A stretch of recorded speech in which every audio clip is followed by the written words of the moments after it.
Hello my friends, welcome to Pilot Car 101. Do we need brokers? Are brokers bad? Have I ever been ripped off by a broker? Let's find out. What is a broker? A broker acts as an agent for others, as in negotiating contracts, purchases, or sales in return for a fee or commission. So what do pilot car brokers do?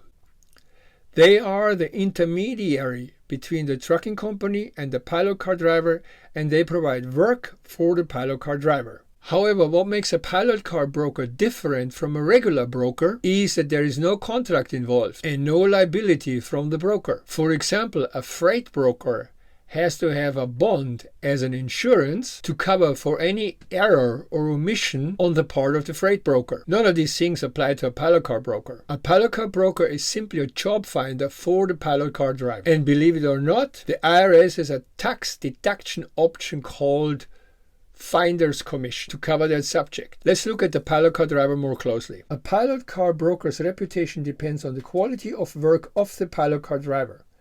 A pilot car driver who does a bad job will reduce the reputation of a broker. A pilot car broker's reputation also depends on finding a pilot car driver in a timely manner. If the broker doesn't find a pilot car in time, the trucking company will find another pilot car broker. If the pilot car broker is good at the three things: quality pilot car drivers, available at the right time, at an acceptable rate to the trucking company, he or she will have returning customers. And for a pilot car broker, a returning customer is a trucking company or a trucker that will call him over and over to get business or pilot car drivers from him. It might dawn on you slowly here that you as a pilot car driver are not the customer, but the customer is the trucking company or the trucker. So what are you to the pilot car broker? Well, you are the contractor who is getting the job done, and that's all. And you are doing this without having a contract.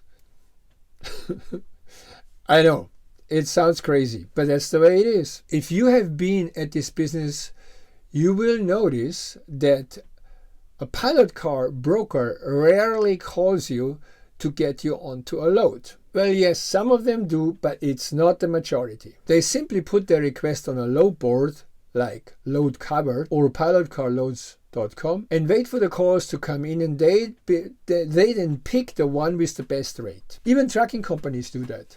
They have an email list. You are part of that email list, and they will fire out emails to that list to find pilot car drivers.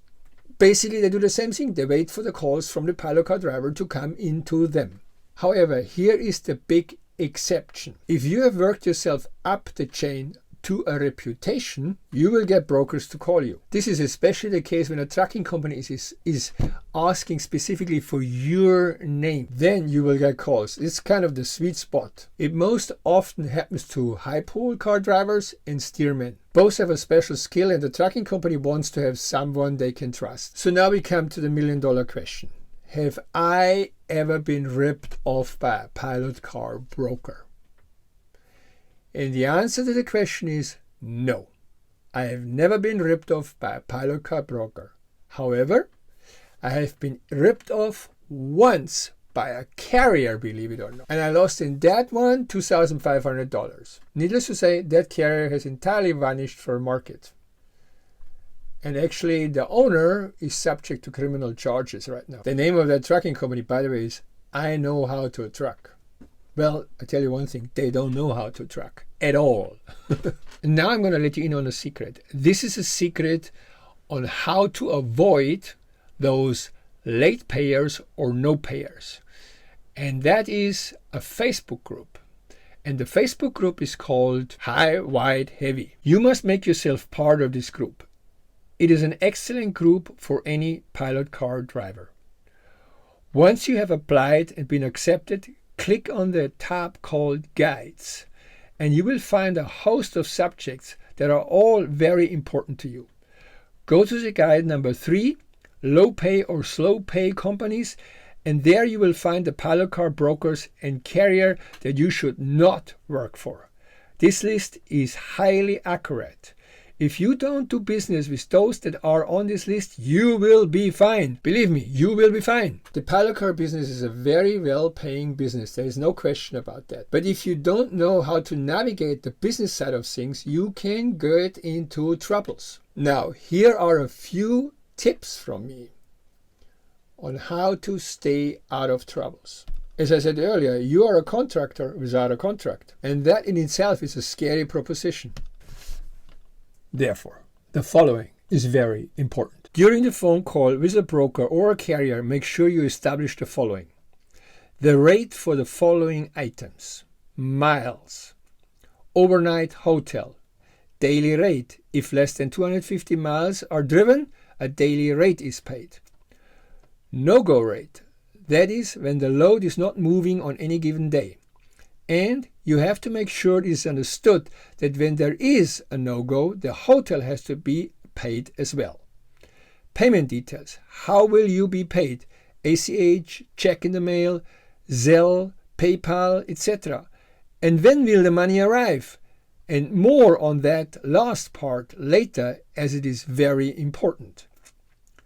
Next, you ask the broker or carrier to send you a confirmation sheet with the above data along with the trucker phone number. If you get an email or text that will only give you the trucker's phone number but not the confirmation of what was discussed in the phone call, you send a message or email to the broker or carrier and put all the data of the conversation in writing and require him to acknowledge this immediately. In other words, there should be a text or email coming back saying, yes, this is what we have discussed. If you do not get an acknowledgement, call the broker and tell him you will not continue unless you get an acknowledgement of the agreement. Additionally, get a photo of your car parking beside the truck and the load. This is proof that you have attended the load in any civil court action that might ensue. Also, get a photo of the truck itself showing the DOT number, Department of Transportation number of the truck, and the truck number.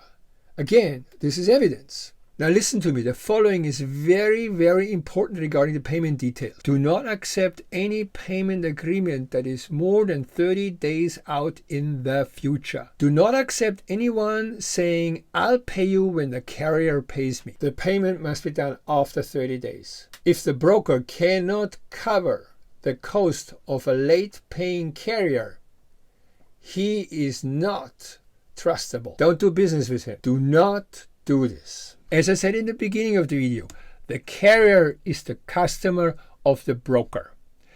If the customer doesn't pay the broker, if the carrier doesn't pay the broker, it's the broker's business to collect the money. That's why you've got the broker. If a broker tells you, I pay you when the trucker pays me, man, run.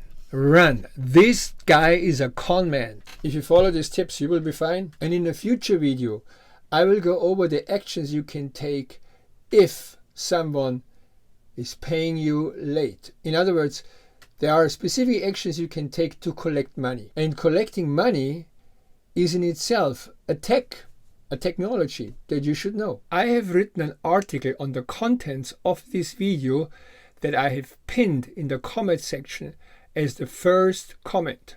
So if you want to read the whole thing I just talked about, go to that article, click on the link, and there you go. See you in the next video.